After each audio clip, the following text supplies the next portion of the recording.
इमरान खान साहब के लिए गाना लिखा है, मैं केडा मजबूरा खान वे जड़ा तेरे कोल दूरा, खान वे मैनू नींद नहीं आंदी रातां नू, हाय रातां नू हो गंजिया तू टक्कर गयो तेरी बनसा मैं लत माया,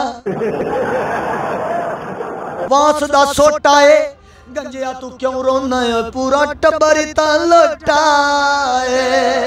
आज अल्हम्दुलिल्लाह हमारे कानून की और हमारे आइन की जीत हुई है और हमें पाकिस्तानी कौम को एज अ कौम होने पर फ़ख्र महसूस हुआ है, क्योंकि हमारे मुल्क के अंदर सबसे बड़ा जो ख़तरा था अब वो हमारे आइन को था, क्योंकि हमारे आइन की धज्जियाँ उड़ाई जा रही हैं, कोई पूछने वाला नहीं है, कोई बताने वाला नहीं है कि आखिर हमारे मुल्क के साथ खिलवाड़ कर कौन रहा है। ये बहुत बड़ी जंग है, ये कोई छोटी सी जंग नहीं है जो इमरान खान लड़ रहा है। इस जंग का सामना करना पड़ना है, हमें सबको मुत्तहिद होकर रहना पड़ना है। हमें यहाँ पर यह सबसे बड़ी फ़ख्र की बात है कि खान साहब ने जो सबक हमें बताया है, हम ना पठान रहे हैं, ना बलोची रहे हैं, ना सिंधी रहे हैं, ना पंजाबी रहे हैं, हम सब पाकिस्तानी बन गए हैं। और जब कौम अपने फैसले खुद करती है तो फिर यार नौजवान इंशाल्लाह ताला आगे आएंगे और खान साहब लेकर आएंगे। सब्सक्राइब करें और बेल दबाएं ताकि कोई खबर रह न जाए।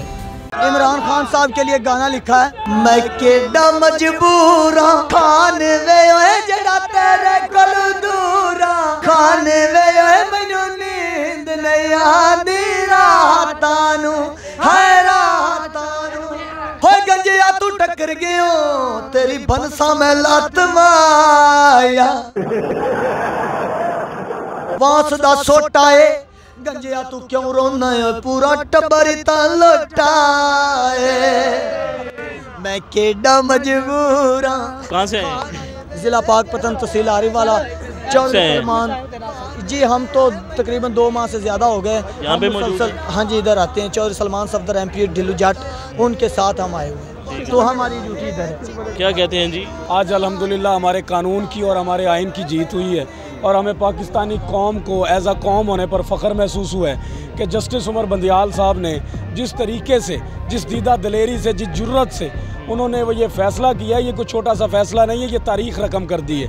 क्योंकि हमारे मुल्क के अंदर सबसे बड़ा जो ख़तरा था अब वो हमारे आइन को था, क्योंकि हमारे आइन की धज्जियाँ उड़ाई जा रही हैं, कोई पूछने वाला नहीं है, कोई बताने वाला नहीं है कि आखिर हमारे मुल्क के साथ खिलवाड़ कर कौन रहा है। जबकि कौम को सारा कुछ पता चल गया है। कौम 1.5 साल से आपको नारा लगा रही है कि इम्पोर्टेड हुकूमत को हम नामंजूर करते हैं, हम इसको नहीं मानते, तो हमारी कौन सुनेगा, किसके पास इस्तदा करेंगे, कौन इन चोरों को भगाएगा, कौन इनका एहतसाब करेगा, किन किन ने करप्शन की है, मुल्क को लूटा है, मुल्क की आवाम के साथ इन्होंने जुल्म किए हुए हैं, कौन इनका एहतसाब करेगा। अगर एहतसाब करना चाहता है इमरान खान, अगर इमरान खान कहता है कि अगर वो मेरी पार्टी में है या किसी बाहर की पार्टी में है, एहतसाब सबका हो, उसकी मिसाल है कि जहांगीर तरीन और अलीम खान का एहतसाब हुआ। अगर उनका एहतसाब ना होता तो आज वो खान के साथ खड़े होते। आपको लगता है कि हालात बेहतर हो सकते हैं अगर इमरान खान साहब वापस आते हैं? जो पाकिस्तान की मैशत की सूरत हाल हो चुकी है, तो क्या लाएअमल होगा और क्या आप तरीक़ाकार क्या होगा और क्या इस पर ये एतमाद किया जा सकता है कि खान साहब यंग लोगों को जो है वो देंगे, टिकट देंगे?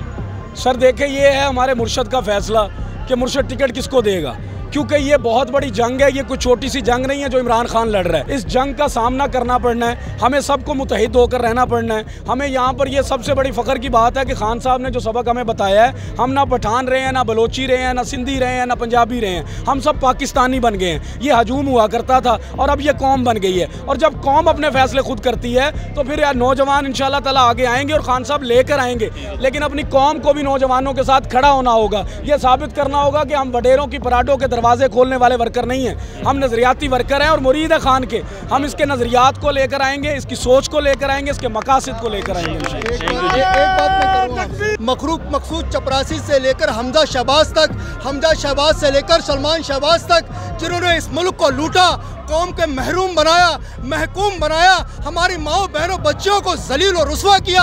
हर फोरम पर हमारी कहीं इज्जत नहीं है, हमारे पास कोई वक़ार नहीं है, हमारे पास कोई बुनियादी सहूलत नहीं है। इन्होंने हमारे तमाम रिसोर्स पर कब्जा किया और इनका साथ किन लोगों ने दिया?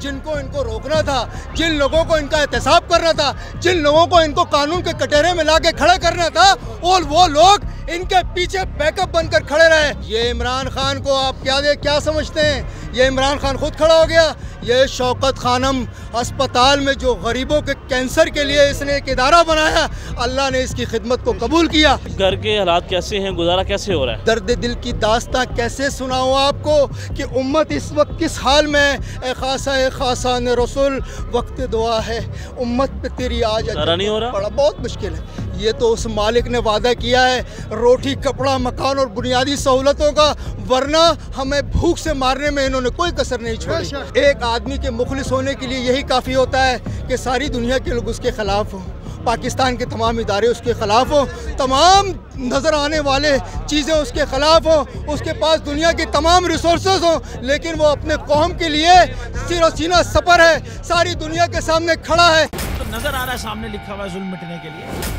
दो चीज़ों से मिटेगा भाई। एक अदल की कुर्सी पे जो लोग बैठते हैं ना, वो अदल के हिसाब से फैसले करने लगे, दूसरा कौम निकल खड़ेगी उस जुल्म के खिलाफ, तो जुल्म खत्म हो जाएगा। या इन दोनों में से कोई एक चीज हो जाए या दोनों हो जाए। अगर 420 का मुकदमा था, उस वक्त अदलिया में जो लोग बैठे हुए केस देख रहे थे, वो पूछते ना यार चीट हुआ कौन है, जब उनको दिखता कोई चीट नहीं हुआ केस खत्म कर देते। तो जालिम जुल्म कर ही नहीं पाता। 9 जजेस ने नोट बिफोर किया मेरे केस को यार, 1.5 साल चला। शख्सी जमानत का केस, सेम केस इस्लामाबाद में कर दिया। एक ही इल्जाम पे 2 केस हो नहीं सकते भाई। मतलब 60 दिन का वक्त होता है, 102 दिन के बाद मैं जीत गया, केस बरी हो गया, 102 दिन के बाद अपील फाइल की, एक्सेप्ट कर ली। नहीं करते ना एक्सेप्ट, खत्म हो जाता ना जुल्म यार। भरी अदालत में मुझे बरी कर दिया, फिर पता नहीं क्या हुआ, 2.5 घंटे बाद का नोट बिफोर, मैं नहीं सुनता ये केस, खड़े रहते अपने फैसले, मिट जाता जुल्म। अल्लाह ताला ने बिठाया इस इन कुर्सियों पे इनको यार, ये अल्लाह ताला की तरफ से फैसले करते हैं। तो या तो ये फैसले आएंगे, जुल्म मिट जाएगा, या कौम खड़ी हो जाएगी जुल्म के खिलाफ।